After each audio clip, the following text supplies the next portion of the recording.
Sveiki gyvi, sveikinuosi su jumis visais, su visais knygų, taip pat ir kelionių mėgėjais, nes šiandien mes kalbėsime su rašytoju, su keliautoju Tahiru Shahu. Hello, Tahir. Hi there. Hello.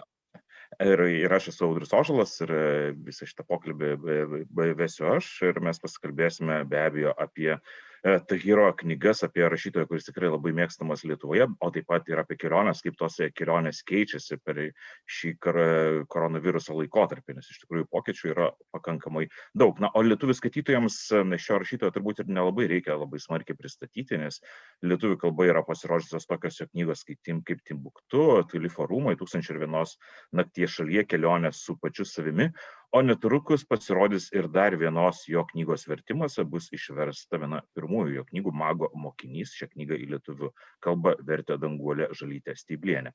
Na, Tahiras Shahas yra Londone gimęs anglų afganų kilmės rašytojas, keliautojas ir jis prieš beveik 20 metų paliko Jungtinę karalystę ir persikėlė gyventi į Maroko. Tad tai žmogus puikiai rašantis, puikiai pažįstantis įvairias kultūras ir be abejo tai yra aistringas keliautojas. Na, mes pradedame pokalbį su juo. So, Tahir, we will welcome you here online, and the first question I would like to ask you about at what place, at what country are you right now? Because I have seen in your Facebook that you have been traveling to Peru lately. I'm actually speaking from Cape Town in South Africa at the moment, which miraculously and amazingly is on the same time zone as Lithuania. So it's very, very convenient for me to speak to you from Cape Town, but I think it's a little bit warmer here down in Cape Town than Lithuania must be at the moment. Okay, but have you been to Peru right now? And what is what project or what's you are you preparing for a next book or something else? Actually, the photographs that we've been putting on my social media were from an expedition that I made a few years ago. And it's kind of the anniversary of that expedition. I had looked for a very, very famous but lost city in the Peruvian jungle. They call it cloud forest because it's very high altitude. And I spent about 16 or 17 weeks in that cloud forest, in that jungle, searching for the lost city. And the lost city is called Paititi, but its nickname is the House of the Tiger King. So with an expedition, I spent a lot of time searching for it. And I'm quite happy to say we didn't find the lost city, because to me, as with so many things in my life, it is the journey that is more important than the destination. It was the action of searching for a lost city rather than finding it. If we had found the lost city of Paititi, the jungle would be cut down. There would be hotels and resorts, and we never wanted that to happen. And you still travel in the world, as we can see right now. But right now we are living in a very strange coronavirus times, and these times are even more stranger for people who like to travel a lot. And how did it affect your own travels? And and maybe another question is related to that one is how does coronavirus changes in your opinion travels, and will we return to the same traveling as before? Because I read many articles about countries where people who have been working in travel industry, they now return to their other activities, like returning to their villages and to other jobs. And so I think it's in some way this travel industry will change completely in the next years, or do you think the same? It's such a big and important question, and I have various things that I can comment on that. Firstly, I used to travel before coronavirus an enormous amount of the time, but I want to differentiate between different kinds of travel that someone like me would do. And quite often I was asked, to turn up at a meeting, and I would maybe be in Europe, and I would be asked to get onto an airplane and go to Hong Kong or Singapore to appear at a meeting. And now I look back, I think a lot of the travel that I and a lot of people did was unnecessary. And it was maybe the kind of travel that has led to problems with climate change and that sort of thing. I think a lot of the time we traveled for unnecessary reasons.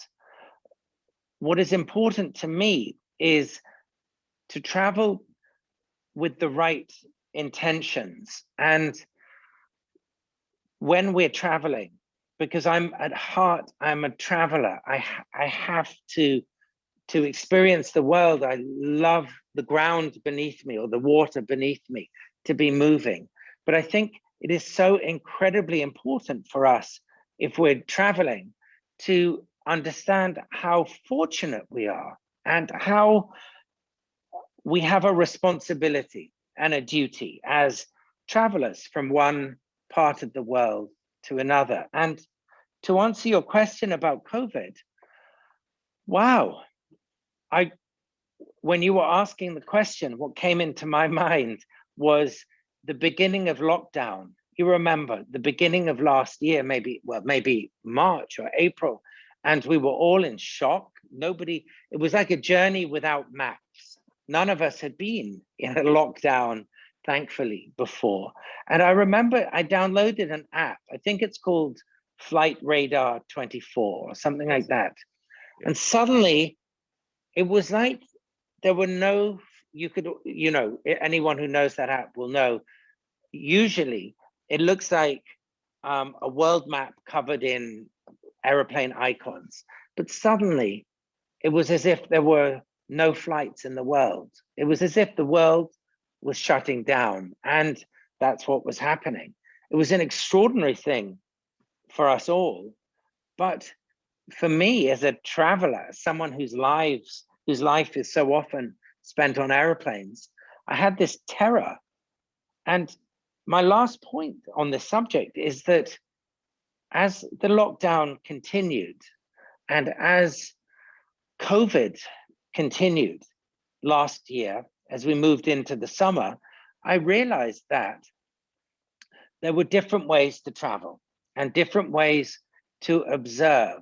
Because to me, the root, the key of travel, the reason I love it, is to see a community or a place with fresh eyes, as if a blindfold has been taken away. And I was staying in England for some of lockdown, that first part, and I used to walk around the town where I was. I was in a town called Bath, which is in the west of England, and it's very beautiful.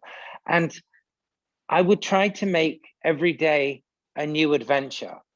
And I think this is a very big point. It's important that whoever we are and wherever we live, we have this ability to look at a place, even if it's our sitting room in our house or our bedroom, we can look at it with fresh eyes. We can look at it from a different angle. And wherever we are, we can appreciate it for what it is.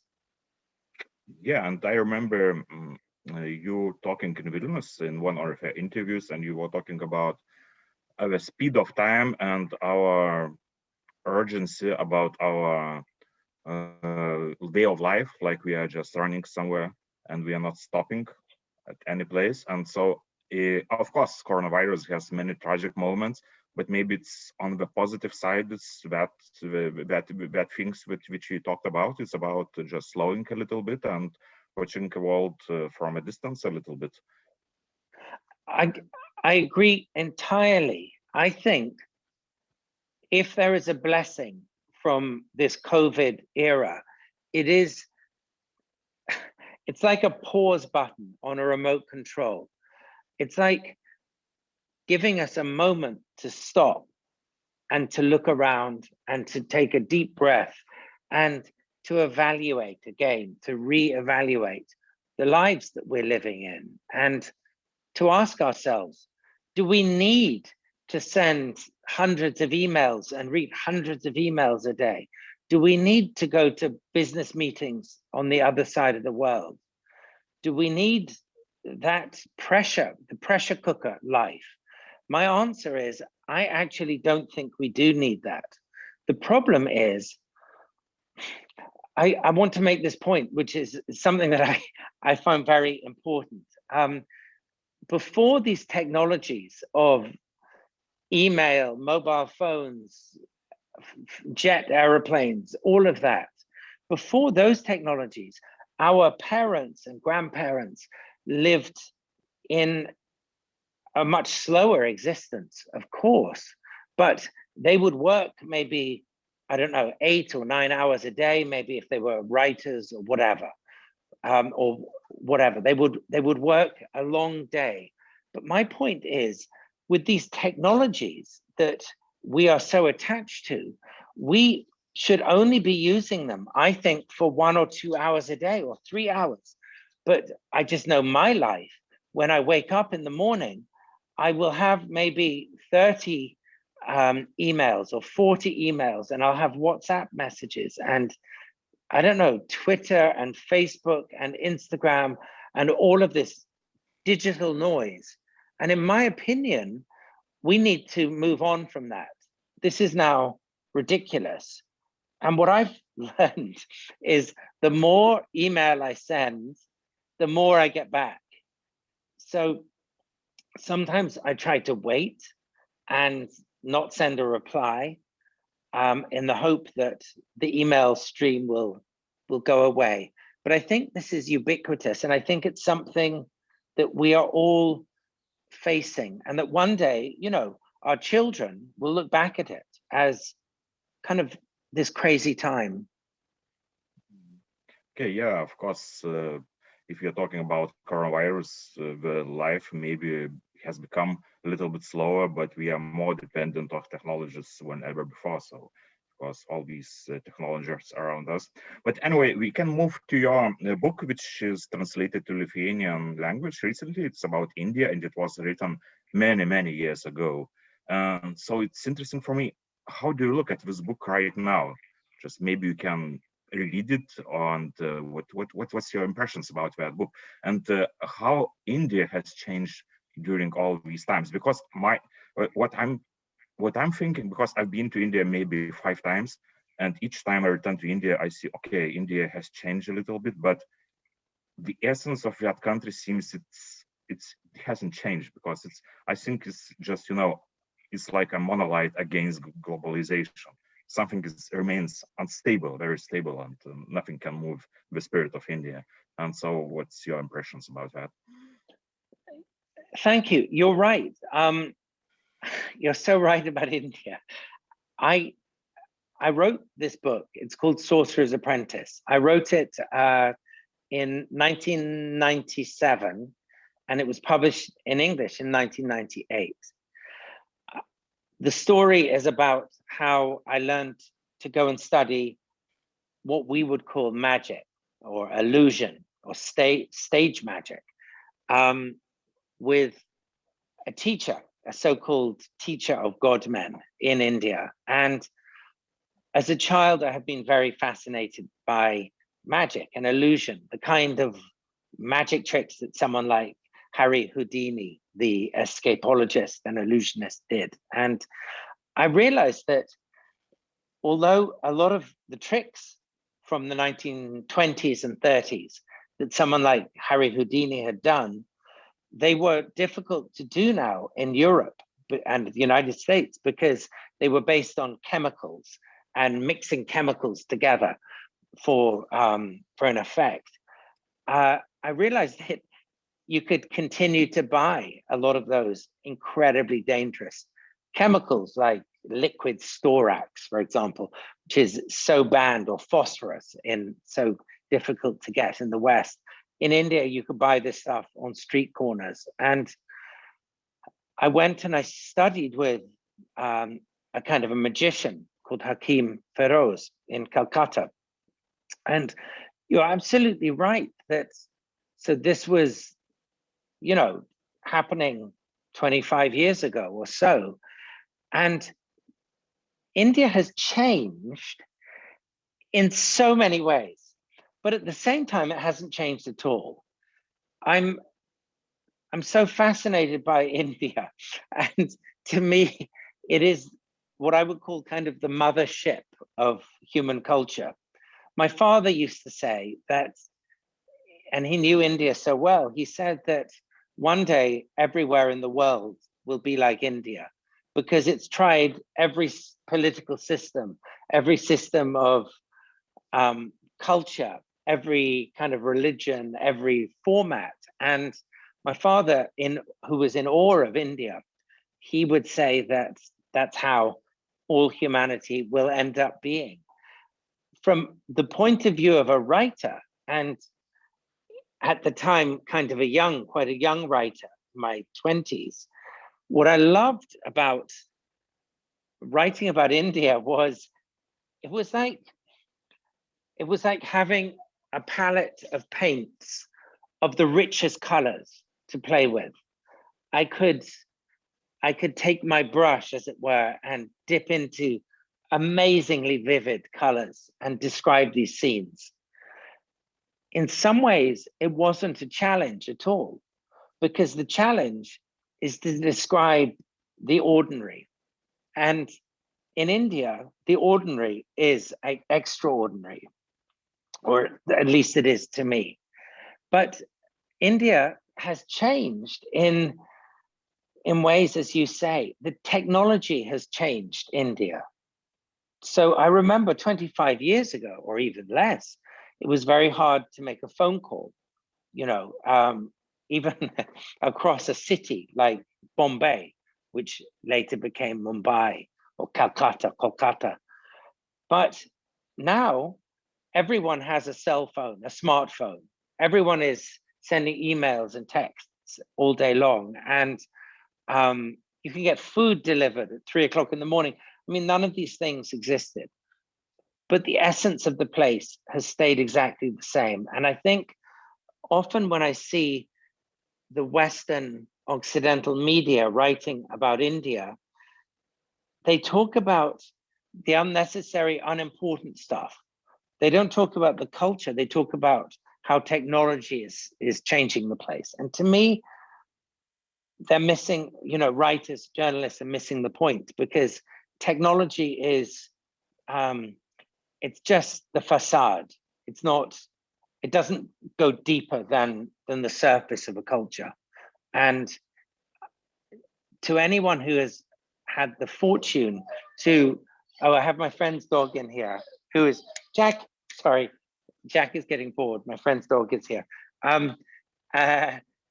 Anyone who has been fortunate enough to travel in India will see the layers of that culture, of that country, and the sense that there's no neurosis. Everybody knows who they are. They don't put old people in retirement homes. They don't, most people go home for lunch. These things, they're small things, but they are important. They keep society on track. And this book deals with magic, as you try to learn some magic tricks in India. And magic is very important in India. It takes a very special place. It took that place 20 years ago, it took 100 years ago. And I think magic is in the center of the living of Indians as right now. So what's your opinion? Why magic is so important in India? What does it say about society of India? Actually, it's such a good question, but I think to answer it, I'll say, look at Western society. Look at, for example, the movie industry. Look at Hollywood. To me, Hollywood is a magical entity. It's accommodating for the same part of our brain that wants to see a magician pull a rabbit out of a hat. Those movies of Marvel, we call them, the Marvel movies, or whether they're Superman or the Captain Marvel or any of these. To me, those are exactly the same entity as watching a magician on a street corner in Calcutta who is swallowing a sword, or walking on a bed of nails, lying on a bed of nails. There is something, and I don't know why or how or what, but there is something within us, within all of us. We're humans, and there is some part of our brain that craves this. Jack, come here. Sorry. There's some part of our brains that craves this stimulation. And animals like my friend's Labrador, who's right here, Jack, don't have this. They don't need to get stimulated in the same way that we do.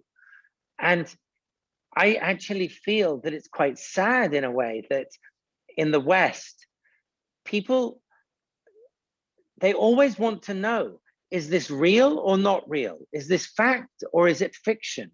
On the back of most books, in England anyway, it says fiction or non-fiction. In India, and I don't like using this expression, but I was going to say primitive cultures, but they're not primitive. In traditional cultures, there is no differentiation between fact and fantasy. They are one and the same.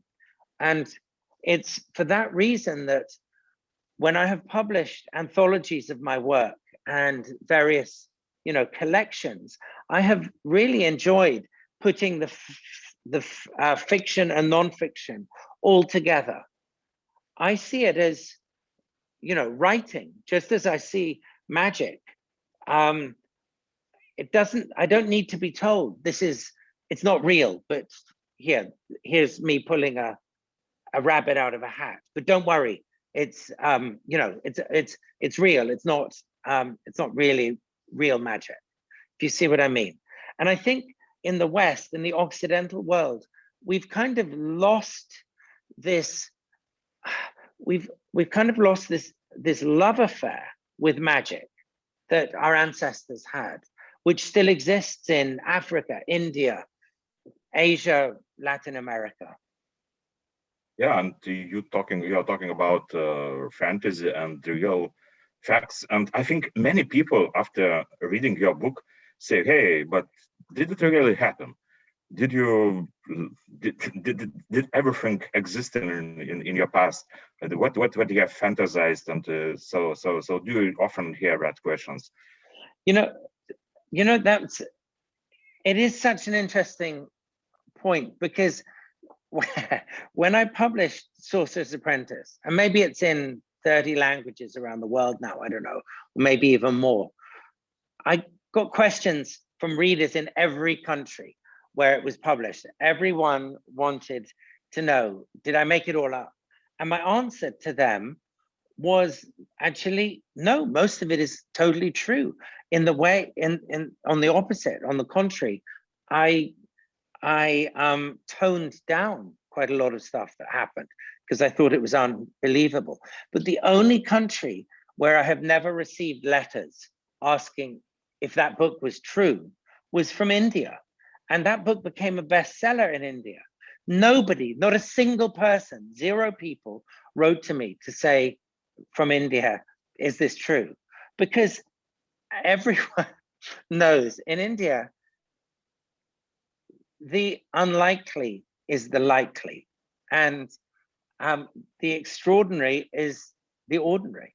That's just how it is. And many people after reading this book will say, well, learning magic is not a fun thing, because it seems like quite a hard work, and for example, sleeping at graveyards and all these things. My answer to that is, and maybe I'm a little bit outspoken, I think a lot of us, and I'm talking about the lives that we live in Europe. And okay, I'm not sitting in Europe right now, but I've spent a lot of my life in Europe. What I notice is humanity and our lives is like a long spectrum. And what I notice is in Europe, there's always a safety net, often a safety net to pick us up if we fall. or to feed us or to give us medicine or whatever. In India, people live on a much wider bandwidth than they do in Europe. What I notice these days in Europe, and I'm not knocking Europe, I'm not criticizing it, I'm just observing, people live this very narrow bandwidth. So all of our ancestors would have found at a time, you know, sleeping in a cemetery or eating in a soup kitchen or whatever. But now we live these very limited lives where we're used to wearing clean clothes. We're used to having glasses if we can't see and we're middle-aged like me. We're used to having food in our stomach and shoes on our feet. But somewhere like India, where there are so many layers, so many levels, there are so many possibilities and so many predicaments. And I know it because I've experienced it firsthand, but I wish, and I wish very deeply, that everyone in their lives would have the opportunity to have an extraordinary roll of the dice and would maybe experience something which was out of the ordinary, whether it was good or bad. But I think it's so meaningful and so important, because in that way we kind of wake up and we're able to see our own lives in a new and fresh way. And by the way, you have learned these magic things with that magician in India. And did he know that you were planning to write a book? And did you write a book? Yeah, so the magician that I studied under was called Hakim Feroz, and he has died now.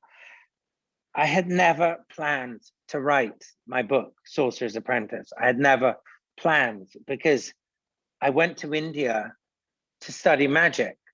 I didn't go there to write a book. So I never planned it, as I said.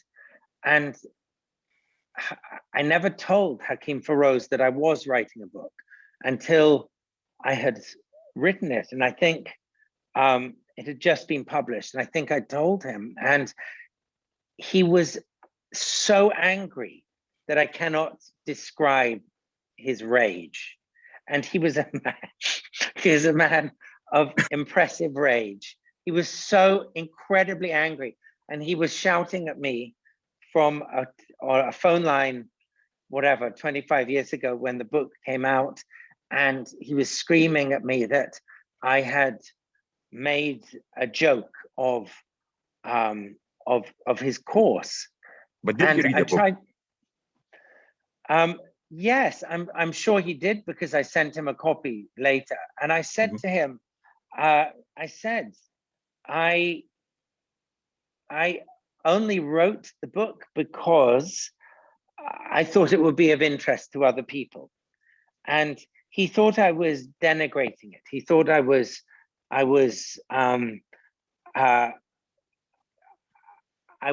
don't know, I was publishing the book, you know, maybe to make money or to capitalize on him and his name. And luckily he forgave me, and I went to see him several times later, and we remained good friends until his death. But he was a very complicated, very remarkable man.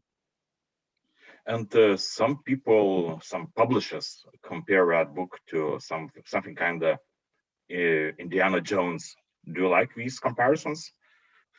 Oh, it's not. I'm certainly not Indiana Jones.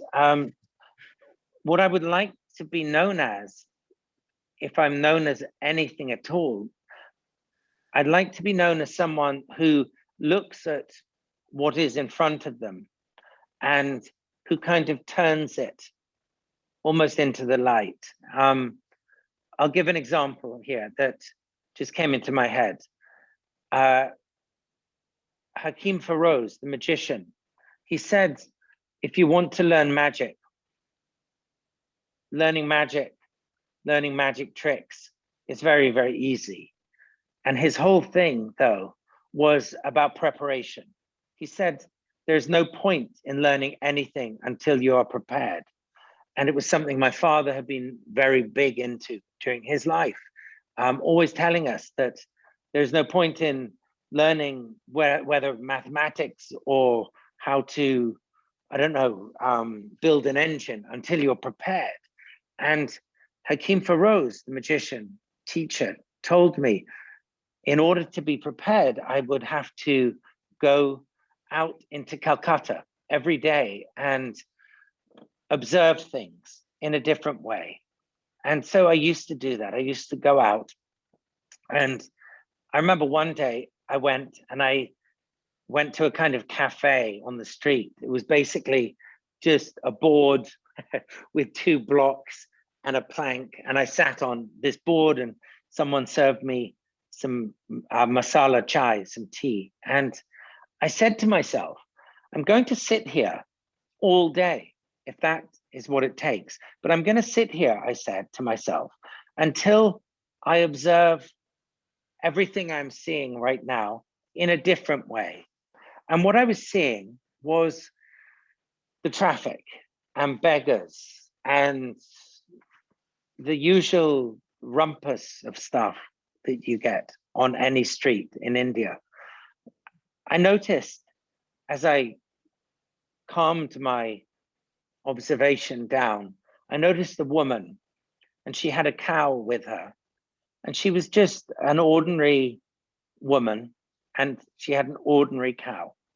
And she had a pile of grass, delicious green, wet grass. And people would come and pay a little bit of money to the woman. They would take some of the grass and they would feed it to the cow as a kind of a divine act. And anyone who has traveled in India may have seen this. Maybe it's not obvious at first what's happening. You might just think it's a woman and a cow. But I thought about it and I looked at it for a long time. And suddenly I realized this is one of the genius systems that occurs all over India and all over the world, but usually we don't decipher them. And the genius is this: the woman doesn't own the cow. She has the cow with her on the street corner, but she doesn't own it. The cow is owned by a milkman, or a milkman / farmer. And every morning, the milkman farmer milks his cow at about 5 in the morning or even earlier. And then he wants to deliver the milk. He doesn't want to look after the cow, but he wants someone to look after the cow because it may get stolen or whatever. So the milkman farmer rents the cow to this woman, and the woman buys some green grass for not very much, and she leads the cow into the middle of Calcutta. And then people, as I said, pay her a little bit of money, 1 rupee, 2 rupees, to feed some of the grass to the cow. And what this is, okay, it's something that looks quite normal, but it is genius. So in the arrangement, the milkman is happy because the woman is cow sitting for him. The woman is happy because she has a livelihood. The people who are feeding the grass to the cow are happy because they will go to heaven. And more than anything, the cow is delighted because she is being fed grass and patted all day long. And so what interests me with something like this is it's deciphering. And if I am known for anything or remember for anything, and it's not important, it's what I would like is for people, whoever, we are or they are, to use an example like this and to look for patterns and to try to decipher. you don't need to travel to the end of the world. You can decipher the street outside your own house. And I think that's incredibly important. That episode, it was very strong in that book. And you compared with that scene with a cow to, for example, rendering babies. For example, some people just rent babies and go to the streets as well. And so it was also very important and very, I think it's quite funny place where you wrote about post office, how many people are employed in one place. It was the same for me when I first time appeared in Nepal, at Kathmandu. It was about 10, 15 people doing the job the one person could do, but there's so many people employed and everybody is happy, everybody has a job. And it seems like a chaos, but somehow that chaos doesn't appear to be chaos because everything works. Everything just perfectly works. And you know what is coming into my head right now, as you're saying that, is in Europe, every day I read articles online or in newspapers, in whatever, or I see on TV, how technology is putting people out of work. And how, you know, they say in a few years, there will be no truck drivers because trucks will be driven by machines. But I would say to you that a country like India, which, as I say, it has no, you know, people know who they are. We say their head is screwed on to, you know, right. They have these systems which involve a lot of people. And I think that's a way of, I don't know, it's a way of human society staying on track. What is the good if there are no jobs? I just think it's crazy. If we don't have taxi drivers and truck drivers, and now already in London, if I go to a supermarket, I have to scan the objects myself. There is no one in a supermarket, you know. This is this brave new world. And I think it's, don't think it will help anyone. And well, maybe the thing is we should all go and live in India where there's mass employment and the country, it's crazy in some ways, but in many ways, it's just how I think the world should be. And returning to your works, you have written many books, and I think you like all of them, because I don't know, a writer would say, I don't like that book, which I published some years ago. But anyway, and which books are you mostly proud of, and which books you have written and which you like most of all? And I think many people in Lithuania know you, for example, because of your books about Morocco. And yeah, do you feel responsible for how many people look at Morocco? How do they understand it? You know, I've had the privilege to be based in Morocco for a long time, and I love Morocco. It's very different from India, which we were talking about, and I don't know how to describe it really. I feel, as I say, a privilege. Just as I feel a privilege to have spent time in India, Morocco is very important to me. And after 9/11 and, you know, all of that, I heard people in the media in Europe and United States saying that Moroccans were Arabs and they were terrorists. And I thought that was wrong to say that, because most Moroccans aren't terrorists, just as most other Arabs that I know aren't terrorists. And I wasn't happy that my Moroccan friends were being, you know, packaged up as terrorists in the media. So what I wanted to do was to write a book first and then several books about Morocco to try to show it from the inside out. The books that I've written that I'm most happy with, I wrote a book about Morocco called In Arabian Nights, and it's about Morocco through stories and storytelling. And it made me very, very happy to write about that, because interwoven with that book was stories and anecdotes about my childhood. And it made me very happy to visit my childhood as an adult who was writing a book. Just as I observed the cow and the woman on the street in Calcutta, I was able to sit back for hours on end and observe my childhood. And my father in particular telling me stories was something that I found very poignant and touching, and I adored. But every writer will tell you that when they write a book, it's almost like, I suppose, raising a child. I won't say it's like giving birth, because it clearly isn't. It isn't painful, but I'm sure there's some elation when it's been born. I think us writers are very, very fortunate to be able to, take blank paper and indulge ourselves. And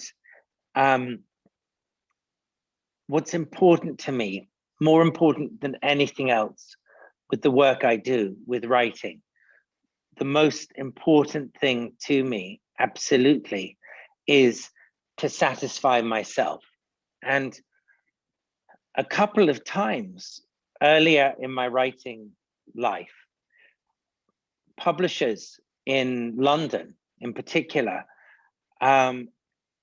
edited my work or got me to write a book in a particular way that I wasn't happy with. And they, in one particular case, the editor said to me, actually, we know our readers and we don't care what you want to do, because the business we're in is pleasing our readers. And that made me very upset. I have huge respect for readers, massive respect, don't get me wrong, massive respect. But the reason I write books is as a kind of therapy to myself. I write books for myself, and if people like them, I'm so touched and happy. And in the morning, when as I said, emails tend to come in during the night. I don't know why, but the first thing I do in the morning is read messages that have come from people who have read my books and hopefully like them. And that's wonderful. But what is so kind of sacred to me is creating something that I'm happy with for my own well-being. It's a very strange and difficult kind of thing to explain. Yeah, and I wanted to ask a question about the role of travel writing in recent years, because 20 years ago, travel writing was, you had to be a writer for your word to be spread in the world. And right now, internet has spread over the world, and so many blogs and TripAdvisor and other sources. And Lonely Planet was important guidebook. Right now, I think it's not such important book. And how did it change travel writing? And what still makes travel books? What still makes people buy travel books? Because we can't find, much of things on internet, blogs and Facebook everywhere. I think that's such a valuable question, and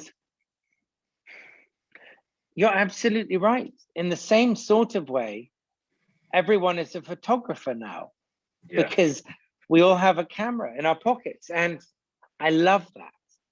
And I love the fact that everyone can write and get published. A year and a half ago, I was asked by a friend in London if I would write him an email with some notes about writing. He said he wanted to write a novel. So I'm quite enthusiastic as a person. So instead of opening an email, I opened a Word document and I wrote half a page of notes how to write a novel. And I kept writing, and I kept writing. And before I knew it, I had written a book about writing. It was 750 pages long, and I called it The Reason to Write. And I think what I've done with that book, and I'm very happy with it, it's this huge, chunky book. I'm very happy with it because what I think I've tried and hopefully succeeded to do is to explain to people, you do not need a publisher. You do not even need an agent. But instead, what you need is belief in yourself. You need 2 or 3 friends who will help you and read your work, and maybe 2 or 3 others who will proofread it. But what you need is to understand that writing is for oneself, and it's not about the reader, it's about yourself. If you can satisfy yourself, I think it's like maybe like a chef. I've met various chefs in my life, and one of the chefs that I grew up knowing was a very famous French chef, and he was a family friend, and he was called Monsieur Lacou. And I once asked Monsieur Lacou how he pleased the people who ate his food. And he looked at me in horror and he said, I've never tried to please someone with my food at all, because I'm pleasing one thing and one thing alone. And he stuck out his tongue and he showed me his tongue. And he said, this is the only thing I'm trying to please in the world, my own tongue, you know? And I think writing is the same thing, that it is this extraordinary tool which enables us to create and to be fulfilled creatively. You're absolutely right that now there are amazing blogs, amazing self-published books. I mean, incredible work, and I read a lot of it, and I am thrilled beyond words, because what's happened is these, I would use the word evil or unnecessary publishers, agents, all these people are being cut out of the system. And that gives me a lot of joy. I think what we have to do is to understand about creativity and how it is good for our mental health and how it is good for, you know, for everything about us. These days, I'm sure in Lithuania, just like in England, people talk a lot more about mental health than in recent years. And what I know is on days when I've been writing a book, I feel happier. I'm calmer. I'm less angry as a driver. I don't honk my horn so much if I've been in this dream state. And I think creating, whether it's writing or painting or creating music or anything, it's something all of us need in our lives for our own sanity and fulfillment.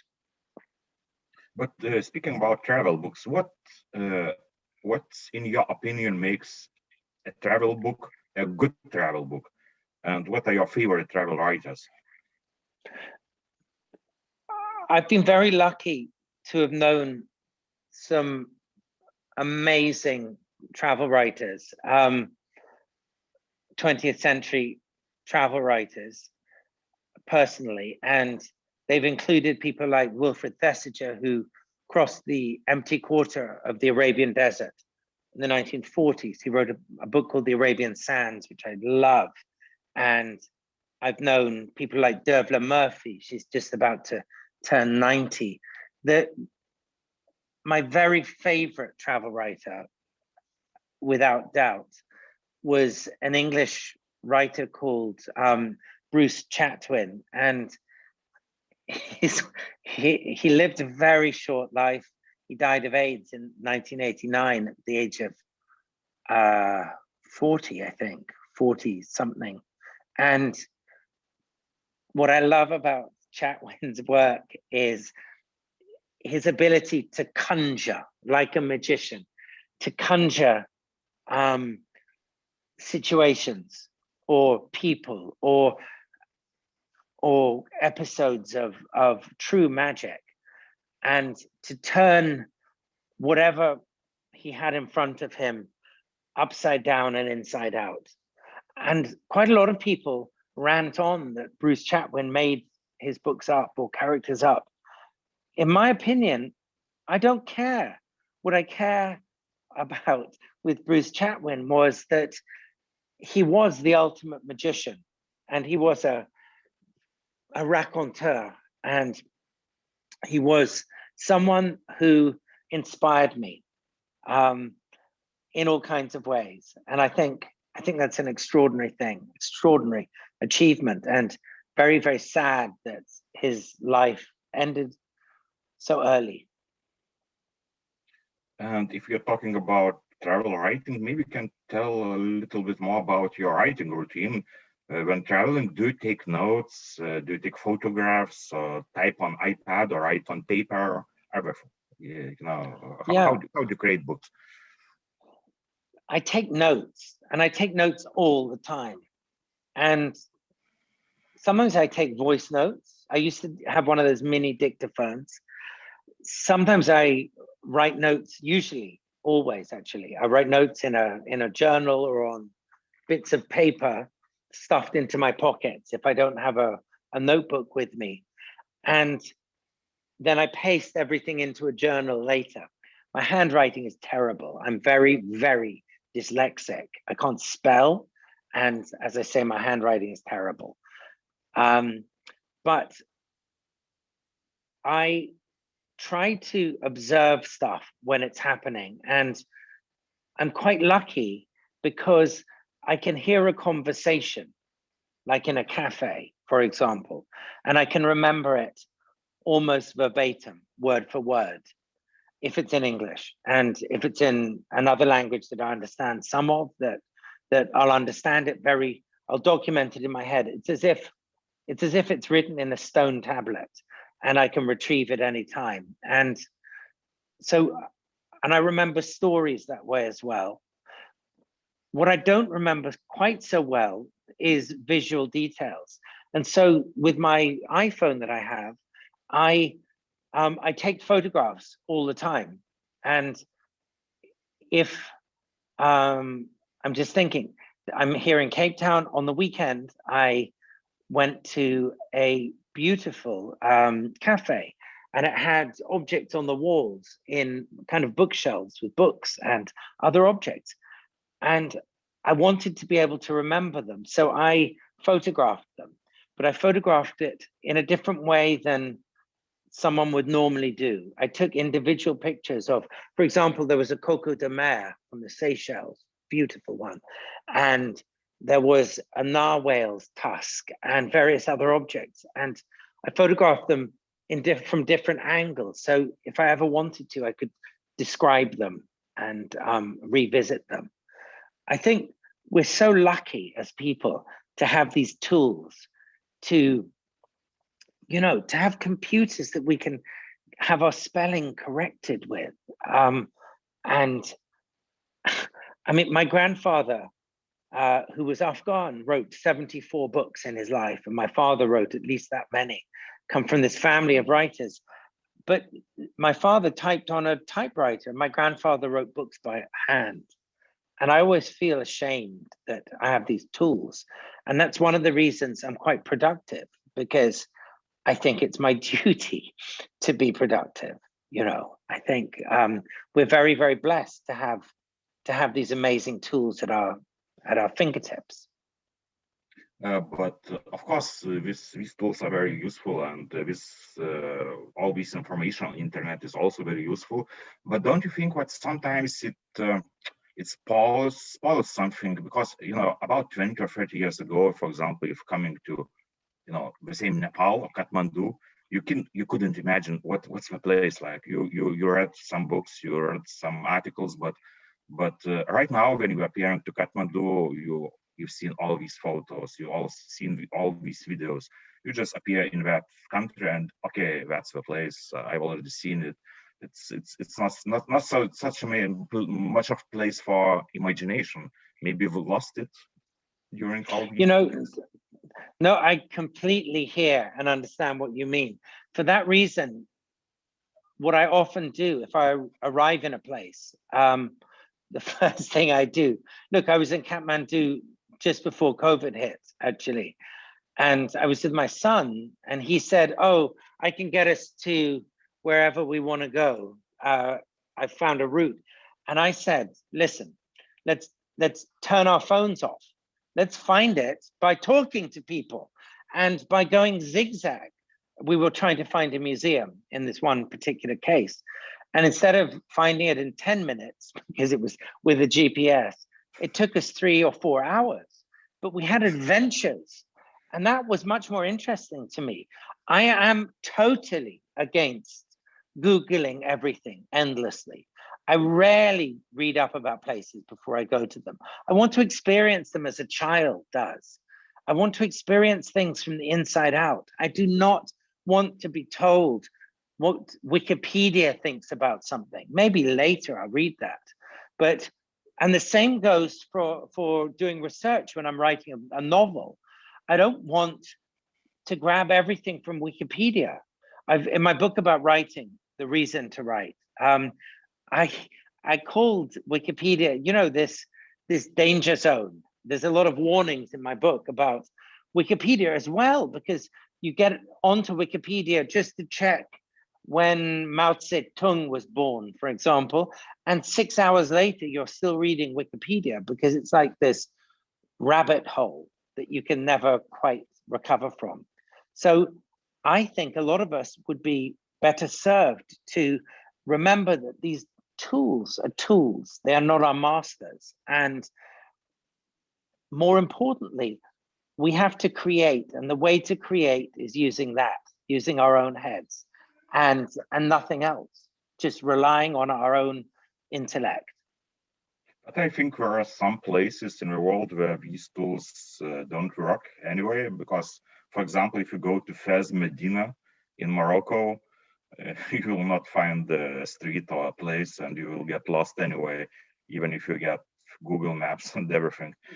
Actually, it's funny you mentioned Fez, because I'm obsessed with Fez and the old city in Morocco, the old labyrinth, the Medina. And amazingly, Google Maps for the last 2 or 3 years has been pretty accurate in Fez. I was actually horrified.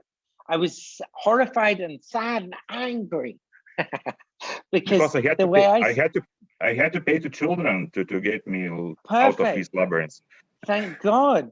And I think what the children should do is sabotage Google Maps in Fez, because I know the Medina and Fez well, so I don't usually use Google Maps, but I see people using it. And it makes me angry because they're missing out on paying the children and talking to shopkeepers and that sort of thing. So I know it's much better to go it alone. And we already talked about what writing does good and what creativity makes good for people. But maybe you can talk a little bit about what all this traveling give to people, because you already mentioned Bruce Chatwin, and I think in one of your books you mentioned Bruce Chatwin, and you said what I don't know exact words what he said, but the man who doesn't travel, he doesn't know the value of man, something kind of that. So exactly. So what's in your opinion? What does travel gives to people? My favorite saying is an Arab one, and actually Bruce Chatwin referenced it in one of his books. It is, much travel is needed before a raw man is ripened. Much travel is needed before a raw man is ripened. And I love that. And the way I see it, travel is exactly that. It is the river in which a piece of stone falls. I'm so sorry, I just knocked my phone. I wanted to pick up my earpod case, which is all smooth, and people will know this. It's a bit like a pebble that has fallen into a river and been made smooth. And rather like a person, travel smooths us out, and it opens our eyes, and it explains to us what is important and what is not important. And it is a healer and a lover and all kinds of things. It is a friend. To me, there's something sacred in the traveling world, and it is to travel alone, something that Bruce Chatwin always did. Chatwin always traveled alone. And to me, real travel has to be alone. It's not with a film crew or with friends or even with your children. It's traveling alone. And there's something that I think of often. It's this, that when a journey has ended, you come home and you meet your friends in a bar or whatever, and you tell them about all the grand, big adventures, the trials and tribulations of your journey. But you don't tell them about all the lonely evenings where you ate dinner by yourself in your hotel room, or you sat in a cafe with a candle and a book. You don't tell them about that. But those things, those experiences, that loneliness, that to me is travel. It is being alone in a place.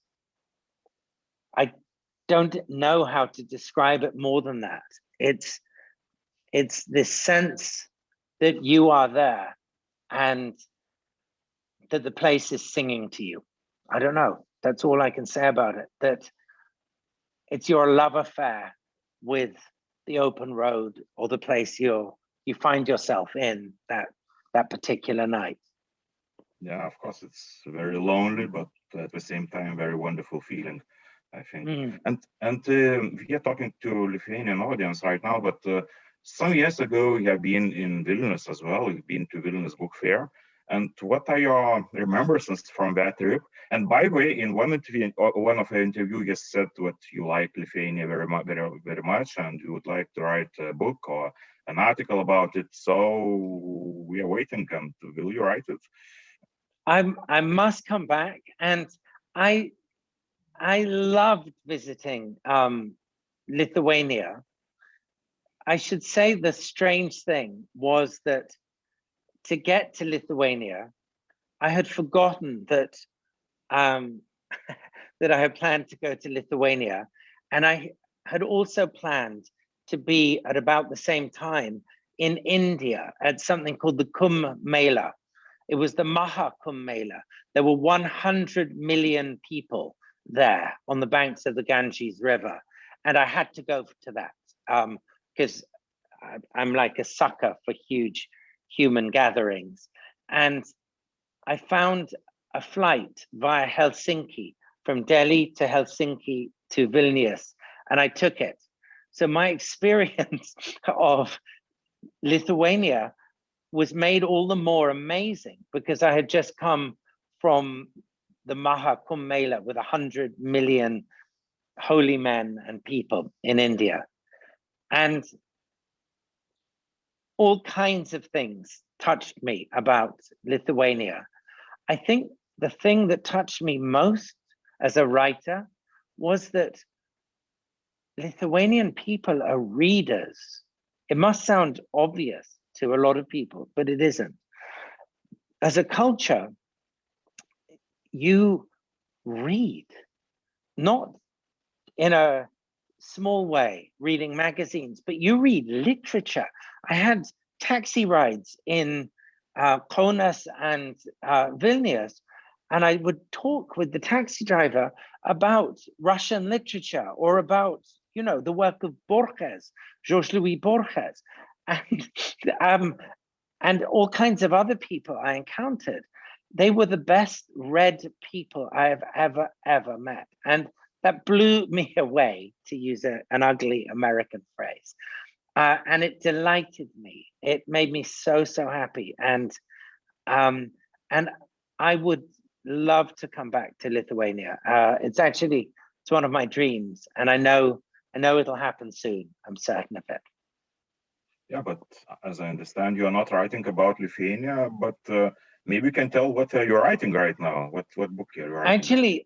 Actually, at the moment, I'm writing the sequel to a novel that I wrote called Hannibal Fog and the Supreme Secret of Man, and I'm writing a sequel, and it's based in the year 1922. And I'm planning to write about Vilnius in it, because it will work in my storyline. And I feel terrible because only last week I was reading about the history of Vilnius on Wikipedia, and I'm embarrassed to even tell you that, because I should go to a real library and pick up a real book rather than read about Vilnius on Wikipedia. But what I'm fascinated about with Lithuania is how, for so long, because of the Soviet times, it would have been difficult or impossible for me as someone growing up in Britain to visit. And now it's open, and I have Lithuanian friends in England, in London, and they always tell me with great excitement when when they hear one of my books is coming out in Lithuanian. They always call, and what I notice, they buy hardback books rather than paperbacks, which is another extraordinary thing, because in Britain, a lot of publishers are not even printing hardbacks.